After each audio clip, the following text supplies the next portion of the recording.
South Carolina with extra time to prepare. Does the bye week do wonders for the Gamecocks yet again? Because you think about this historically, guys, it's actually a little bit crazy how good South Carolina has been coming off of the bye week. 15-2 off of a bye since 2009. And under Shane Beamer, guys, the Gamecocks are 2-0, including one of those wins coming over the Florida Gators back in 2021, a 40-17 win at Williams-Brice Stadium. Of course, that was Dan Mullen's Gators. Shane Beamer and Billy Napier have only met once. That was last year, the Swamp Gators winning that game 38-6. But South Carolina, when they've had extra time to prepare, and you can take this as far as even bowl games as well. When the Gamecocks have extra time to get ready, when they have extra time to prepare, they seem to play their best football. And I think that brings us, guys, to the question of, I'm really curious and intrigued to see just what progress has been made over the bye week. Like, what strides have been taken across the football field? Because it's not just a schematics issue. It's a personnel issue. And it's just top to bottom, South Carolina playing better. I think there were many facets of the game we could look at and say, this needs to be cleaned up. That needs to be better. What strides, what positive strides have you taken as a football team? Because, again, this is typically, guys, we've seen this in each of Shane Beamer's first two seasons. We've seen it for many years when it comes to Gamecocks football. This sort of feels like the point where South Carolina gets going, where South Carolina kicks it in a gear. Like I mentioned, especially under Shane Beamer. That doesn't mean it's always been perfect after the bye week, but this is typically where I feel like we see Carolina, make the necessary adjustments to play their best football. And there will be no excuse, right, for South Carolina not playing their best football. You've had 10 days or so to get ready for your opponent. You're able to go back and self-scout and self-evaluate and look and say, okay, what are the things over the first 5 weeks that we did well? What are things over the first 5 weeks we did not do well and that we need to correct? A lot of what happens over the bye week is going back to the fundamentals, guys, because a lot of it is, our friend Jake Crane loves to say, teams lose football games more than teams win football games. And so a lot of it comes down to Carolina shooting themselves in the foot, bad fundamentals, making mental mistakes. And so it's going back over a bye week and correcting those things. And again, they've been able to do that at a really effective clip, especially under Shane Beamer. So is it more of the same from Gamecocks football? And do we realize coming out of the bye week, okay, these are deep-rooted issues that aren't going to go away anytime soon? Or do we see South Carolina make strides and look like a much improved football team? For example, on the offensive line, the defensive line, things cleaned up in the secondary, schematical issues, again, personnel issues, and figuring out, okay, we use this player in this spot, or we're going to put this youngster in this spot. It's going to be very, very interesting to see. And guys, you'd also think too, coming off of a bye week with extra time, you've had time to scout your opponent. Do not be surprised if we see South Carolina with some extra wrinkles in the game plan that we have not seen before, because of, simply put, having that extra time to dissect the opponent and look at different ways of how you can trick them, how you can get them off their game, and how you can beat them. Now, guys, you might recall going back to the summer, I gave this game specifically against Florida the most important game of 2023 tag. And my question is this: does that tag still apply? And in short, I think it does, guys. I think it does. And let me say this. I know it gets exhausting because it feels like every week we're talking about the importance of the game and just how big of a game this is. I mean, guys, spoiler, newsflash, when we get to this time next week, we're going to be talking about the Missouri game and the Missouri streak and how important that game is. They're important on a week-in, week-out basis. But the reason I labeled this the most important game of South Carolina's 2023 season was this. I had the Gamecocks at 2-3 going into the bye week. Granted, I had them beating North Carolina and losing to Mississippi State in an upset. You flip those two results, but you get the same output at 2-3. I stand by what I said over the summer, that this stands as the most important game of the 2023 season, in the sense of, if you are going to have an opportunity to get to 7 or maybe even 8 wins and match last year's win total, this is a swing game at home that I think you have to have. I don't think there's a path for South Carolina getting to 7 or 8 wins if you don't win this football game. Now, hey, listen, I've been wrong before. We could be totally wrong, and South Carolina, wins 6 of their last 7 or something crazy like that, and ends up finishing with 7 wins despite losing this football game. But I don't see that happening. And especially when you think about the fact that, Florida's a team, they have their issues, they have their deficiencies, they have not been great on the road, which we'll talk about more later in the show. I stand by what I said over the summer. This game, to me, is the difference between 5-7 and 7-5 for Gamecocks football in 2023. I think it's that big of a game for South Carolina, because you look at what you have upcoming: at Missouri, who you've lost to 4 in a row; at Texas A&M, a place at Kyle Field that you've never won before; and then you have the 4-game home stretch with Jacksonville State, Vanderbilt, Kentucky, and Clemson. But you look at this game against Florida, I think there's that much emphasis on it. I think this game is the difference between bowl eligibility and not in 2023. And maybe 7 wins isn't quite where everyone wanted this season to be, but 7-5 is a whole hell of a lot better than 5-7. I think this game against Florida, the result of this one, it's the difference between a 5-7 or 7-5 season in year 3 of Shane Beamer. Now, as we look at this ball game, guys, on the field, starting offensively, I think one of the big storylines is this one is Spencer Rattler and Xavier Legette looking to get back on track offensively. Because, of course, guys, the bitter taste in our mouth comes from the last appearance we saw by Gamecocks football on the field, which was at Neyland Stadium in Knoxville. And Spencer Rattler and Xavier Legette, that was as mortal as we've seen Spencer Rattler look to this point in the season. I thought Tennessee's defense did a really, really good job of taking Xavier Legette out of the Gamecocks' offensive attack, taking him away, and Carolina had no answer, especially when they fell down early. Carolina was in obvious passing situations, and then the sack party started for the Vols' front 7.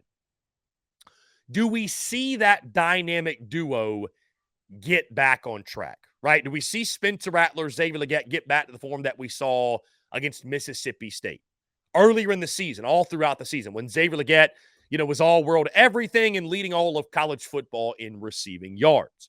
Now, Florida's been good defensively in the secondary, but you look, they're actually one of the worst in the SEC in yards per play allowed in the passing game. So this should be a good opportunity for Spencer Rattler and Xavier Legette to get going. And I think we all agree, guys, if that dynamic duo, if that quarterback wide receiver tandem is not able to get in a flow and get in a rhythm, it's going to be really tough for South Carolina offensively to get anything going. I think you need to see those guys return to the form that we saw in the first couple of games. Xavier Legette have one of those 100-yard, 100-plus yard receiving games we saw over the first couple of weeks.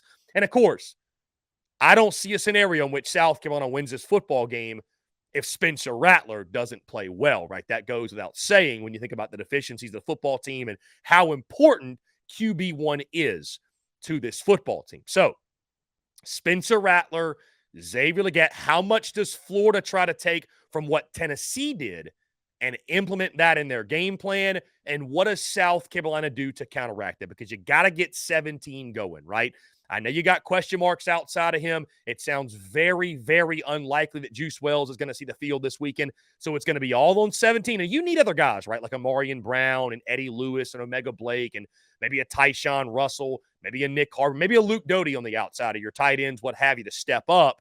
But you need to get 17 going early and often, because this offense clicks at a level they just do not operate at when 17 is involved, and involved in a big way in the offensive attack. Now, continuing, guys, of the offense, a quote that made waves this week was yesterday when Dabble Loggins went on record talking about Juju McDabble in the 3rd and short at Tennessee, which I don't think I have to explain any further. I'm sure you guys know exactly what play I'm talking about. He mentioned why Juju McDowell was in the football game and Montario Hardesty's handling of the running back room. And, of course, as expected, it sent Gamecock social media into somewhat of a tizzy, right? Folks were not exactly thrilled with the way that was handled. Now, I'm not a football coach, right? I'm not a running backs coach, certainly. But it feels pretty obvious to me and to many of you out there who RB1 is and who should be getting the bulk of the carries, right?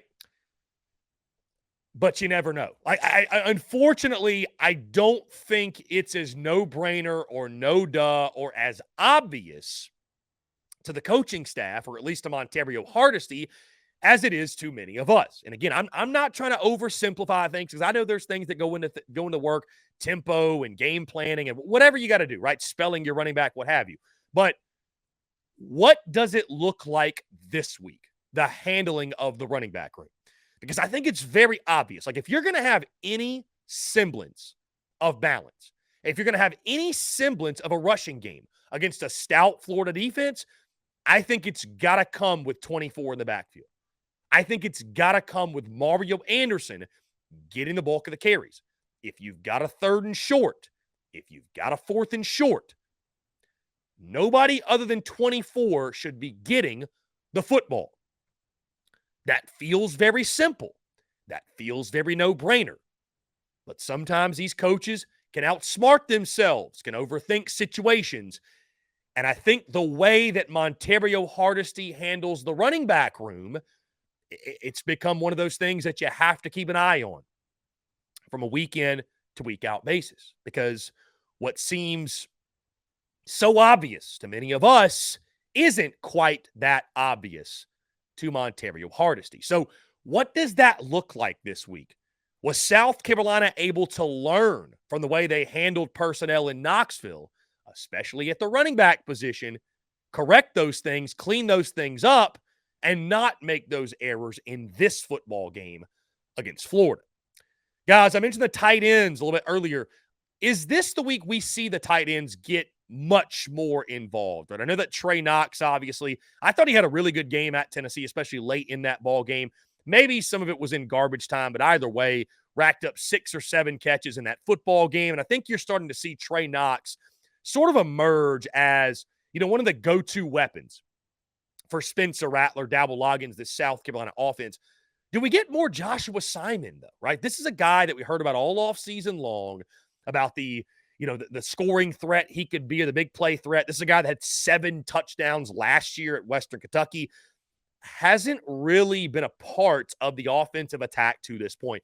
Do we see more of the tight ends getting involved this week? Do we see more of the tight ends on 3rd downs and being that safety valve for Spencer Rattler? And if Florida's selling out to take Xavier Legette away, do we see Spencer Rattler target the Trey Knoxes and the Joshua Simons of the world and get those guys more involved to keep moving the sticks? They're going to be big, I think, in the offensive attack, guys. Sticking with, or really moving both sides of the ball here as we continue with our top storylines.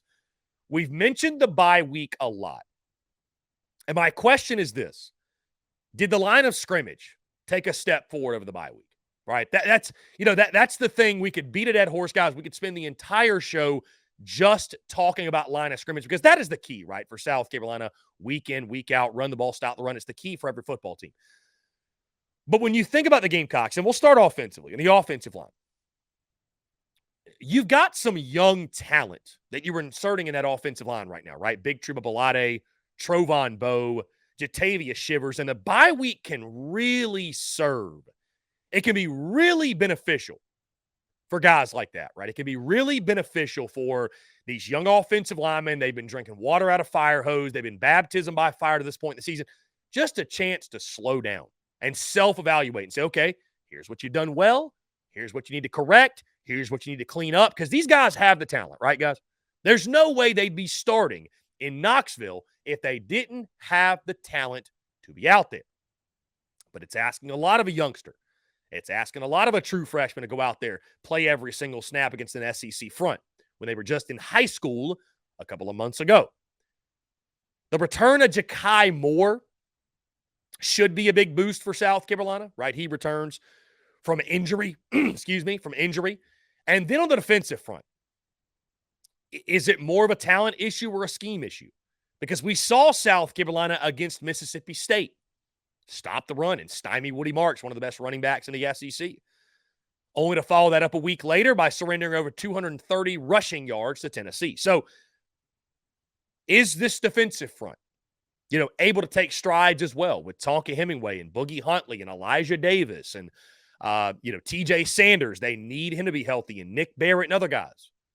We feel as if for a lot of this season, this defensive front has not played up to their potential. But especially on the offensive line, right? We talk about, really both, guys, really both. We talk about the sack numbers on offense and rushing defense, which the rushing defense has been much better. But this should be the week I think we see both of these groups, if they're going to do so, take major steps forward. Take major steps forward, because you've had an opportunity to sit back and watch film and say, okay, this is what we got to get right. This is what we got to get fixed. I don't know if these groups are going to take major steps. They may not. They may just be who they are. But if it's going to happen, it's going to be this week coming off the bye week. Guys, switching sides of the football, going to the defensive side for South Carolina. Another big storyline in this one. We talked a lot about over the bye week identity, defensive identity. Has South Carolina found one? And specifically, guys, what is the game plan against Florida? Because, again, a lot of times the very obvious to us is not obvious to this coaching staff or to whoever it might be. And again, I'm not trying to oversimplify things. I'm not a football coach. I'm not getting paid $1 million to call plays or what have you. But when you look at the last couple of games, South Carolina went ultra aggressive in stopping the run against Mississippi State, and it worked. Granted, Will Rogers beat you over the top. We get that. The following week, you face an opponent similar to Mississippi State in the sense of loves to run the football, had a less proven quarterback. And instead of sticking with that game plan of we're going to sell on the run, make Joe Milton beat us, you sat back. You let Tennessee win with short passing game. You let Tennessee run the football, and they ran it down your throat. You've had a bye week to learn. You've had a bye week to make adjustments. What adjustments are made? Because I tell you guys this, it will be inexcusable if South Carolina comes out of this bye week and plays soft and plays off and just allows Florida to dictate the tempo of this football game. That's how you're going to get beat, guys. That's how you're going to get beat. If Florida's able to rattle off 4 to 5 yards a carry, they let Graham Mertz get in a flow with the dink and dunk in the short passing game because that's what they want to do. Look at his numbers. The completion percentage is extremely high because he loves the short passing game. That's what he makes a living with, is the short passing game. The only way Florida wins this game is if it's a 20-17, 23-20 low-scoring ball game. I'm not saying South Carolina can't win that type of game, but if you're able to get Florida off the field 3 and out, make quick stops, get the football back in the hands of Spencer Rattler, and guys, you score 30 points, Florida does not have a chance to outscore you. So, is it a much improved game plan from Clayton White in this South Carolina defense? Because I've been very critical of the defense at this point in the season. I was critical of the defense over the summer. I felt like the defense might take a step back. But even I have to admit, this defense has been playing below what it's capable of. There's no question. And I think a lot of it is schematically. Is Clayton White able to put this defense in the best possible position to be successful? Is Clayton White willing to gamble? Is Clayton White willing to take some chances? Is Clayton White willing to be aggressive and force the issue and at least slow down the Florida rushing attack and make Graham Mertz win this game over the top? Make Graham Mertz do something. He hasn't done a ton this season. Or is it more of the same from the Gamecocks defense? And if it is, again, it'll be more inexcusable than any result this season. And I think it'll very clearly lay out what must be done more than likely at season's end. Guys, sticking with the defense, I think this is an opportunity for the secondary to return to form. We talk about Florida. It's all about stopping the run. I do think South Carolina secondary, they've taken a beating, right, from yours truly on social media, from talking heads, from pundits, from fans, what have you. And some of it is very fair. Listen, the secondary has not played great. I don't care what offenses you're playing. They have not played good football at times. But at the same time, give credit where credit's due in the sense of the schedule. Taking on quarterbacks like Drake May at North Carolina, Carson Beck at Georgia, Will Rogers at Mississippi State, Joe Milton at Tennessee. I don't know if anybody has played a slate of quarterbacks like South Carolina has. Then you look at Florida's schedule. Their yards per game numbers are really good, but even Gator folks will tell you they have not faced a quarterback like Spencer Rattler this season. I think this is a great opportunity. South Carolina secondary has just been hearing it for weeks and weeks about how bad they are. And I think there's still some good players in that secondary. Nick Emanwari, DQ Smith, Marcellus Dial, O'Donnell Fortune. Hopefully David Spalding's good to go. Keenan Nelson Jr., who I think still has lots of talent, amongst a host of others as well. There's too much talent in this secondary for them to continue playing the way they've played. I'll be curious to see, do they somewhat take it personal this week and have more so a vintage performance in the secondary like we're so used to seeing from Torian Gray's unit? Guys, when you look at this game as a whole, I was asked earlier this week about what's my key to the game, key to victory for South Carolina. And we talk about keys of the game, right? And I wanted to go against the grain. But I feel like in games like this, we can talk offensive line, defensive line, Spencer Rattler. Like, those are very obvious things, right? But even when those things are going well, and I feel like when things have gone well under Shane Beamer, it's because South Carolina is able to win in unconventional ways, make big plays and scoring plays even in unconventional facets of the game, that being defense and special teams. I think that's really important in this one, guys. I really do. In a coin flip type of game, right? In a coin flip type of game, especially if you can make that type of play early. If you can make that type of play early, right? I think South Carolina should be able to take advantage of a fragile Florida football team and a fragile Florida program where they're expecting the worst when it comes to on the road and, the way they've performed. So special teams, defense, winning in unconventional ways. When South Carolina has been at their best, they've been able to win in those types of ways. They've won games. They performed well in the defensive and special teams facets and been very opportunistic when doing so. And finally, guys, I just mentioned it. A big storyline in this one is Florida's road game woes. They've been abysmal on the road under Billy Napier. Just one win on the road. And again, you talk to Florida folks, guys. They've gotten off to horrific starts on the road, and they've played poorly start to finish. I mean, you look back at that Kentucky game just a couple of weeks ago, guys. They got punched in the mouth early, and Kentucky ran away with that thing. Kentucky ran away with it, right?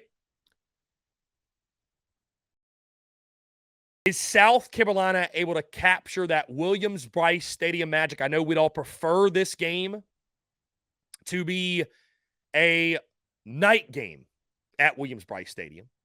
But I think getting off to a quick start and making Florida, not just their fans, but their team, their program, feel like, here we go again. This is another SEC road contest where we come out flat, we come out sloppy, we get dominated, and we have no chance. It goes without saying, the longer you let Florida hang around, the more chance they think they have in this football game. But I think you utilize that. You use that against the Gators. Use that to your advantage, right? And South Carolina loves playing at Williams-Brice Stadium. You've had an extra week to prepare. You're on your home field, and you're taking on a Florida team that, along with all the deficiencies they have, they've been abysmal in road games under Billy Napier. Use that to your advantage and use that to secure victory on Saturday afternoon.